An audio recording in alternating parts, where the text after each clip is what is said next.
ठाकुर जी को ये सब करने के लिए कितनी मेहनत लगी होगी। 15-15 दिन तक ठाकुर जी को भोग तक नहीं लगाते। अरे देवालय तक जहाँ देव स्थान है उसको सफाई नहीं करते।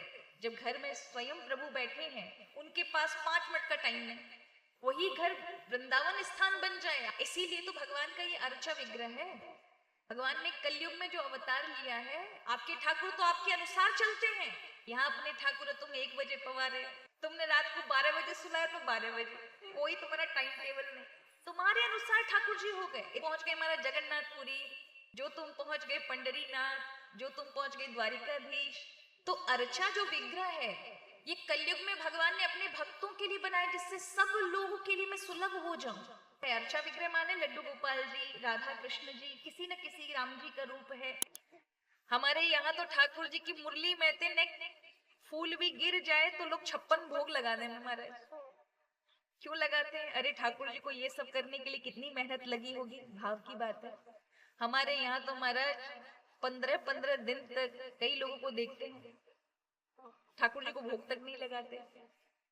अरे देवालय तक जहाँ देव स्थान है उसको सफाई नहीं करते, पर ठाकुर जी बैठा रखे। ये दिखावा काहे को महाराज? जब घर में स्वयं प्रभु बैठे हैं, आपको बाहर भागने की आवश्यकता नहीं। कितने लोगों को हम गिरिराज जी वृंदावन भागते देखते, लेकिन घर में जो गोपाल जी हैं उनके पास 5 मिनट का टाइम नहीं। बुरा मत मानिएगा, कितने ऐसे लोग हैं हर महीने गिरिराज जी जा रहे हैं। अरे तुम्हारे खुद के गिरिराज जी घर में बैठे हैं, वही बिहारी जी बैठे हैं, पर आप भाव से कुछ कह पा रहे हो? क्योंकि आपने दूर तो देख लिए, लेकिन अपने नजदीक नहीं देखे। वहां से क्या लेकर आ रहे हैं? वो भावना आपके घर में प्रकट ही नहीं हो पा रही है।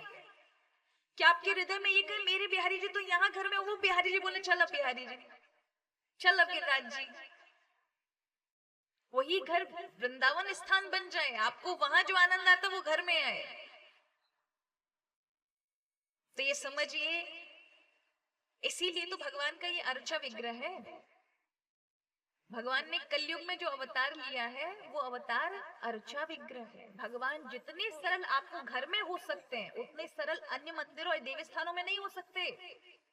आपके ठाकुर तो आपके अनुसार चलते हैं।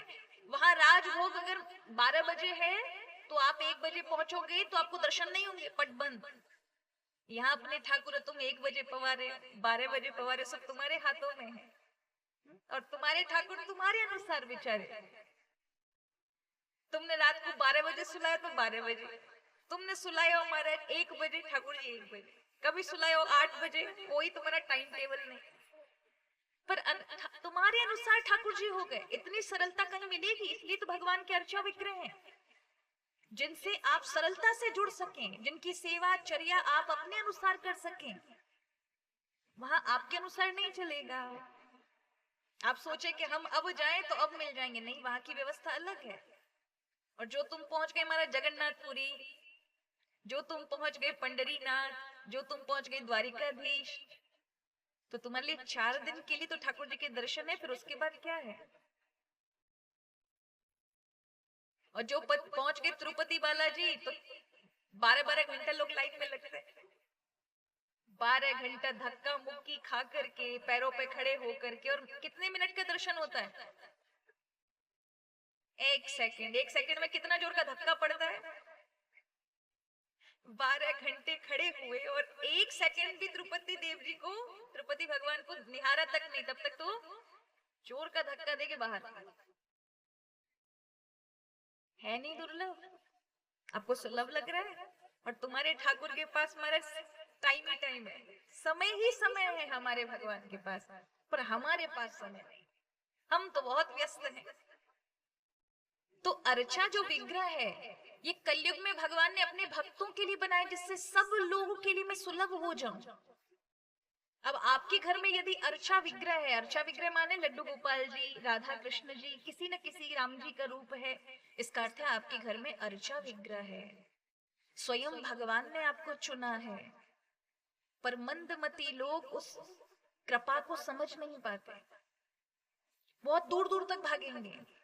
लेकिन घर में जो सुलभ है, जिससे तुम्हें वहां जाकर प्रार्थना करने की जरूरत नहीं है, सिर्फ एक तक भाव लगा के अपने घर बैठे ठाकुर को बोलोगे ना, वो जल्दी सुनेंगे। वहां 10 चक्कर काटने में शायद तुम्हारी टेर में थोड़ी सी आनाकानी हो जाए, पर तुम्हारे अर्चा विग्रह तुम्हारी जल्दी सुनेंगे, क्योंकि वो तुम्हारे भाव से वहां भावित होकर प्रकट हैं। अगर भाव नहीं लगाया तो वहां वहां रहने वाले हैं क्या? भगवान को इतने से उसमें आप सीमित करना चाहोगे? वो क्यों आएंगे? भगवान क्यों आते हैं अर्चा विग्रह में? आपके भाव को देख करके। भाव ही तो खींचता है। भाव ही नहीं है तो क्या वो पीतल पीतल की मूर्ति रह जाएगी? इसलिए अर्चा विग्रह की विशेष सेवा करें। घर में अगर अर्चा विग्रह है तो समझिए प्रभु की कृपा है महाराज। उनसे बैठिए, बोलिए। कुछ नहीं आता तो जो मन में आए वो प्रार्थना सुनाओ, सेवा करें। तो यहाँ और याद रखिए, हमने कहा ना जीवन में भगवान आते हैं तो भाग्य बदल देते हैं। क्या बदल देते हैं? अच्छे अच्छों के बदल देते हैं। और अपनी व्यवस्था, अपनी सेवा तुम बस करना करना आरंभ कर दो, बाकी सेवा ठाकुर अपने आप करा लेते हैं। अभी आपको लग रहा है व्यवस्था नहीं हो पा रही, सारी व्यवस्थाएं बना देते हैं।